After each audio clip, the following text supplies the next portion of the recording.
Hi Erin, this is Amanda from your online class, and I am going to do my read aloud practice. And unfortunately, I'm homesick from school, so I'm a little under the weather, but I'm gonna still do a read aloud.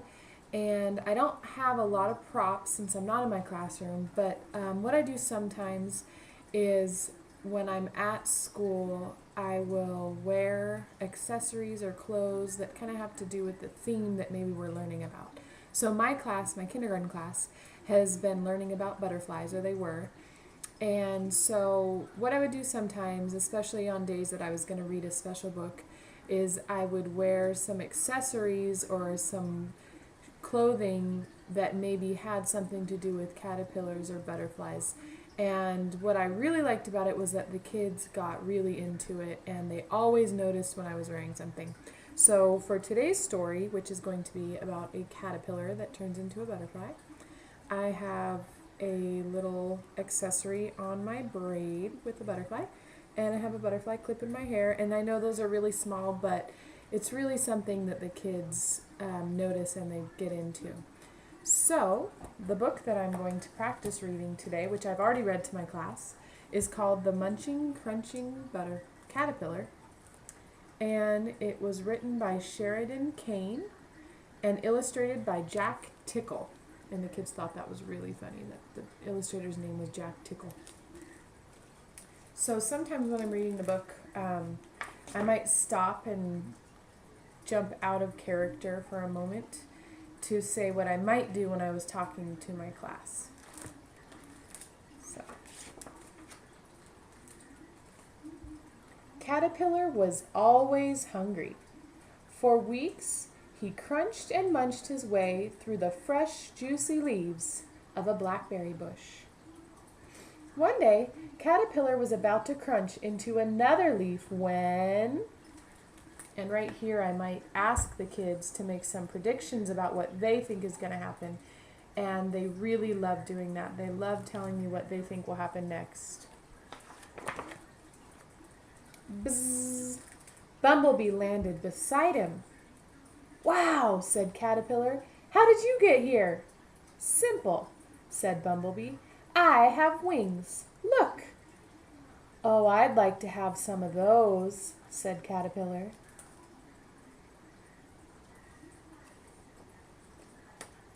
Bumblebee flew up into the air and buzzed busily from flower to flower. I'd love to fly like that, said Caterpillar.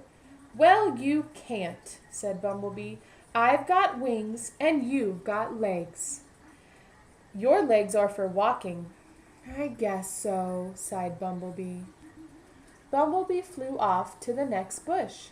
Watching Bumblebee fly had made Caterpillar very hungry, so he crunched and munched until it was time for bed.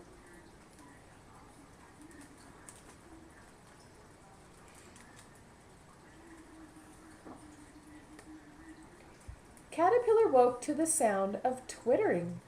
Birds swooped and soared in the early morning light. Caterpillar was just about to start his breakfast when, and here I might say, what do you think will happen next? And some of the kids might already be picking up on what will happen, that he's going to meet a bird, and some kids won't. And so I like to get a little feedback, but really try and just give them a couple seconds to respond and make a prediction instead of really getting into it. Sparrow landed beside him. I'd love to fly high in the air like that, said Caterpillar. Well, you can't, said Sparrow. You need to be as light as the dandelion fluff that floats on the breeze. You're far too big to fly. Your legs are for walking. I guess so, said Caterpillar sadly.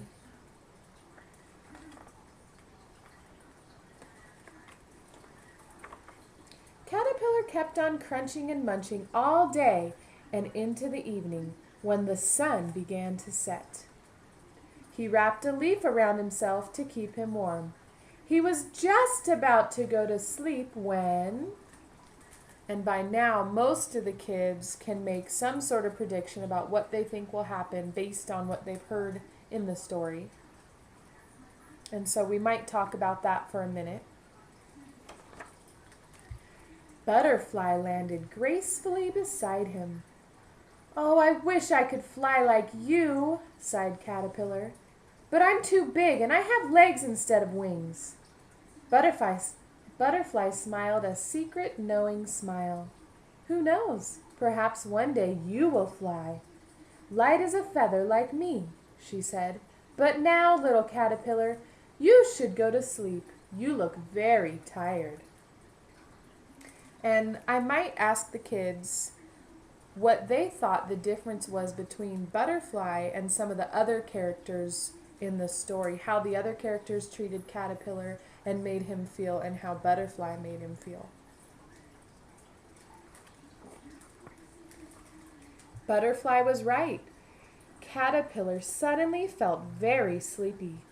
As Butterfly flew off into the night sky, he fell into a deep, deep sleep.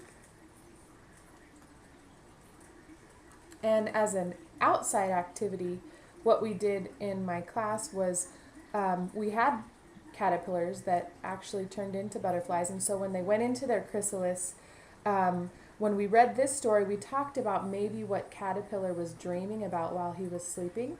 And we turned those thoughts and ideas into a class book. So it was a really nice way to branch out from this story into the whole idea of what we were learning with caterpillars and butterflies.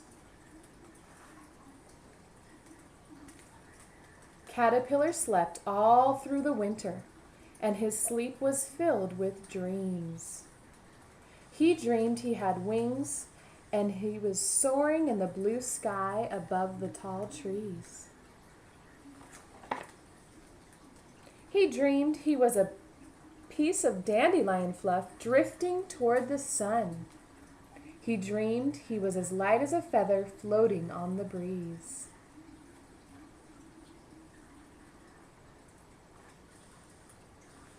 When Caterpillar woke up, he felt the warmth of the spring sun. He was stiff from his long sleep, but he did not feel very hungry.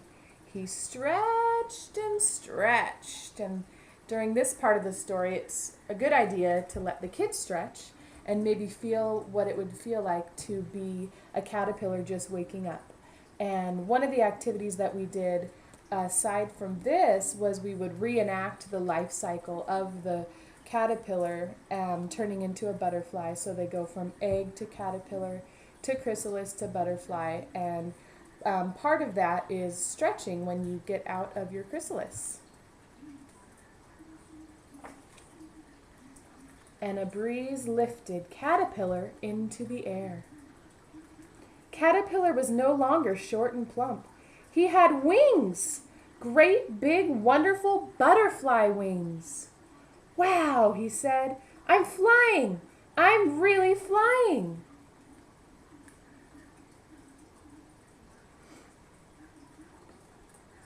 The end.